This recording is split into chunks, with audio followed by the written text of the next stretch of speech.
नमस्कार दोस्तों। मैं दिलबाग सिंह फिर हाजिर हूं, आपका दोस्त, एक नया किस्सा, एक नई कहानी लेकर।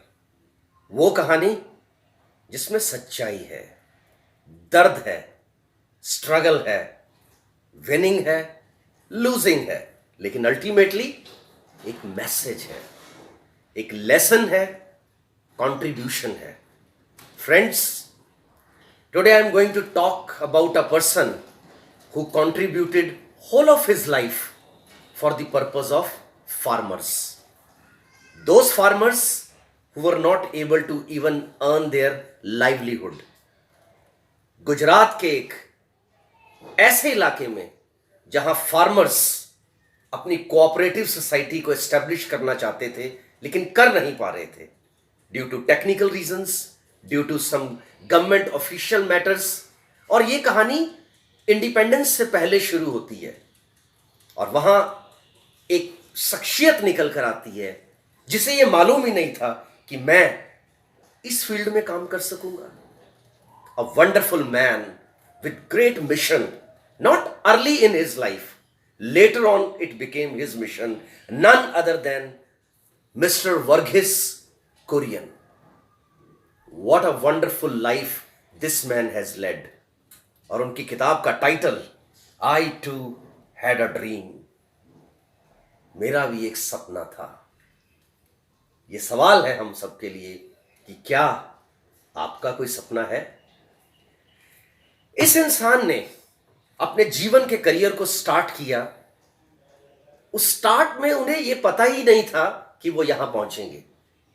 ही want to become metallurgy engineer, और उस सिलसिले में वो अमेरिका भी गए अपनी पढ़ाई पूरी करने।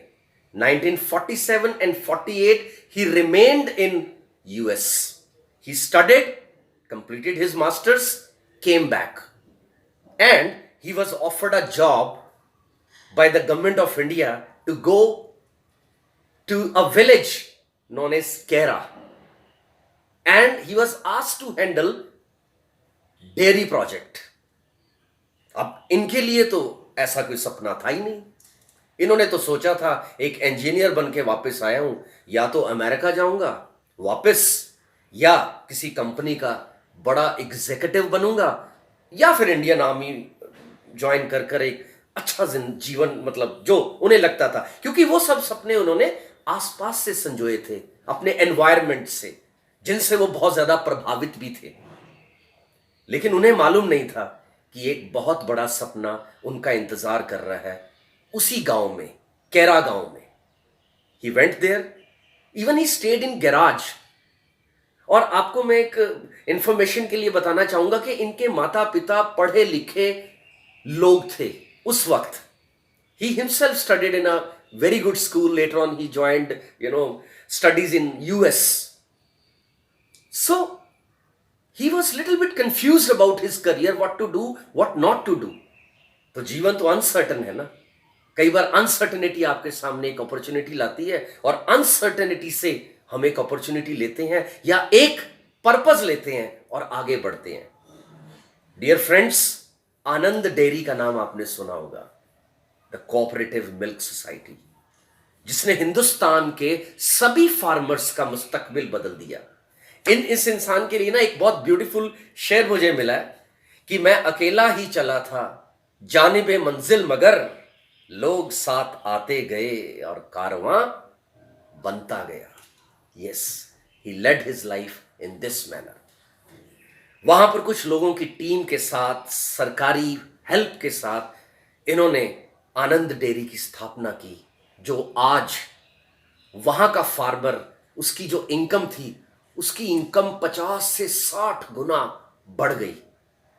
इन्हीं के मॉडल पे आगे चलकर पूरे हिंदुस्तान में कोऑपरेटिव मिल्क सोसाइटीज बनी, जो आप अपने आसपास आज दूध की सप्लाई देख रहे हैं कि किस तरह से वो दूध इकट्ठा किया जाता है और फिर फार्मर द्वारा ही उसे हैंडल किया जाता है और बेचा जाता है। वो फार्मर अगर 1 रुपए का दूध बेचता था तो उसको 5 या 10 पैसे मिलते थे। व्हाट दिस मैन डिड, कि अगर वो फार्मर 1 रुपए का दूध बेचता है, अगर उसमें 25 पैसे का मुनाफा है तो वो 25 पैसा फार्मर की जेब में जाता है। आज तक हमने दुनिया में लोग देखे हैं, मेरा पैकेज कितना बढ़ेगा, मेरा पैकेज कितना बढ़ेगा, लेकिन ये वो लोग हैं, मेरा कंट्रीब्यूशन कितना बढ़ेगा। Package it's just bare necessity, वो तो आता ही रहेगा, उसकी कोई चिंता नहीं है ना। देखिए what a beautiful lines he wrote, the common good will present itself to you in many forms every day. If you just look around, you will find there is a lot waiting to be done. Your friend may need some help, your teacher could be looking for a volunteer, or the community you live in will need you to make a contribution. I hope that you too will discover, as I did, that failure is not about not succeeding, rather it is about not putting in your best effort and not contributing. Wonderful, isn't it? आज उस इलाके के सभी farmers मतलब इस इंसान को एक मसीहा मानते हैं। सिंपल बात है दोस्तों, एक गरीब के घर में अगर चूल्हा जल रहा है, अपनी मेहनत और हिम्मत से अगर वो अपनी गैस सिलेंडर खुद खरीदने की क्षमता रखता है, सब्सिडी की नहीं, क्षमता, इन्होंने एम्पावर किया। बहुत क्लियरली इस बुक में लिखा है कि हिंदुस्तान का सबसे बड़ा एसेट उसके लोग हैं।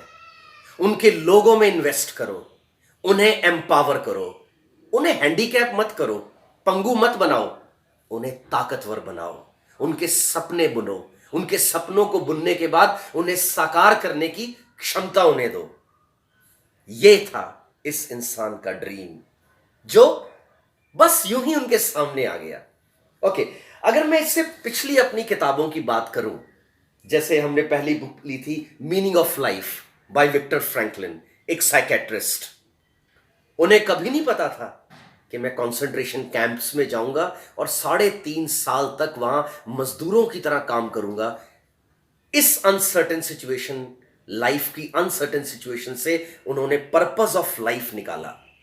कलाम साहब, फिर हमने बात की कलाम साहब के बारे में, जिसमें वो लिखते हैं कि मैं बनना तो एक पायलट चाहता था, लेकिन बना मैं एक असिस्टेंट साइंटिस्ट डीआरडीओ में, और डीआरडीओ भी जो मेरी मदर कंसर्न थी, वहां से शिफ्ट कर कर मुझे इसरो में भेजा। अगेन अनसर्टेनिटी, पायलट बनना चाहते थे, साइंटिस्ट बन गए। Third, Karmayogi engineer Sreedharan, 58 years he served in railway. 58 years की एज में जब वो रिटायर्ड हुए, नॉट सर्व्ड, रिटायर्ड हुए 38 years की जॉब के बाद, उन्हें नहीं मालूम था कि 60 साल की उम्र से लेकर 80 साल 85 साल की उम्र तक वो इतने बड़े बड़े प्रोजेक्ट हैंडल करेंगे। Again uncertain situation. This man Verghese Kurien, एक फ्लैम्बॉयंट पर्सनैलिटी, उस दशक में he went to America, then he went to New Zealand, and then he went to another few countries. He even visited Pakistan once to help them. He has traveled a lot all over the world, but he worked with farmers. और सीधा लिख रहे हैं कि मेरी कोई expectation नहीं थी कि मैं इस तरह का कोई काम करूंगा। Right? So my dear friends, आज की दुनिया वॉलेटाइल है, अनसर्टन है, कभी भी किसी भी वक्त कुछ भी हो सकता है। इन चारों लोगों की जिंदगी में तो कभी भी किसी भी वक्त कुछ भी हुआ, इन्होंने हर सिचुएशन को पॉजिटिवली लिया। तो आज इससे मेरी लर्निंग जो निकल के आती है कि जिंदगी की तरफ पॉजिटिव एटीट्यूड, पॉजिटिव थिंकिंग, नकारात्मक सोच को छोड़कर सकारात्मक सोच को पकड़ना, नकारात्मक रवैया छोड़कर सकारात्मक रवैये को पकड़ना, और अनसर्टन, वॉलेटाइल, इस तरह की situation, it simply means, uncertain simply means anything may happen any time. How to handle the situation, my dear friends? Courage. इन चारों लोगों की जिंदगी में मुझे एक लेसन मिला, these people have had the courage to face the fear. आज की सिचुएशन में फियर बहुत बड़ा है, यंगस्टर्स को फियर है जॉब मिलेगी कि नहीं मिलेगी, किसी को फियर है जितना मेरा पैसा लगाया था, इन्वेस्ट किया था, वो वापस आएगा कि नहीं। और इनकी राय देखिए, अंत में मैं पढ़ना चाहता हूं। He has written, my attitude towards money has always been a very realistic and a utilitarian one. It springs from one of my deepest convictions, which also tried incessantly to instill in my daughter, Nirmala. यानी कि इन्होंने अपनी बेटी को भी यही बताया कि बेटा, पैसा केवल यूटिलिटी देने वाली चीज है और इसका रियलिस्टिक यूज होना चाहिए, है ना, रैम्पेंट यूज करने की जरूरत नहीं है। Then later in my grandson Siddhartha, I remember often explaining to my daughter that it is terrible to have too little money. थोड़ा पैसा होना ना बहुत बुरी बात है, क्योंकि खाना भी नसीब नहीं होगा। लेकिन but it is far far worse to have too much money, because that will surely get corrupt. So our family, I think, was truly very blessed because always had only just enough. जो प्राप्त है सो पर्याप्त है। सो youngster दोस्तों को एक ही message है, package नहीं, पर्पस ढूंढो, और पर्पस आपको अपने आसपास मिल जाएगा। मनी बाय प्रोडक्ट है। इन लोगों की दास्तान से तो यही लगता है 5,000 की सैलरी पे ये आदमी रिटायर्ड हुआ, कभी भूखा नहीं मरा। क्या खुशी रही है इसके चेहरे पर, क्या लाइफ जी है। दुनिया बदल देने वाले लोग अक्सर बहुत थोड़े रिसोर्सेज में जीते हैं। तो क्या मलाल करना कि क्या आया और क्या गया। जीवन का एक हिस्सा है अनसर्टेन सिचुएशन में करेज से जीना, अपने फियर्स को करेज से फेस करना, पॉजिटिव एटीट्यूड से आगे बढ़ना। That is how we lead our life. Thank you friends, thank you very much.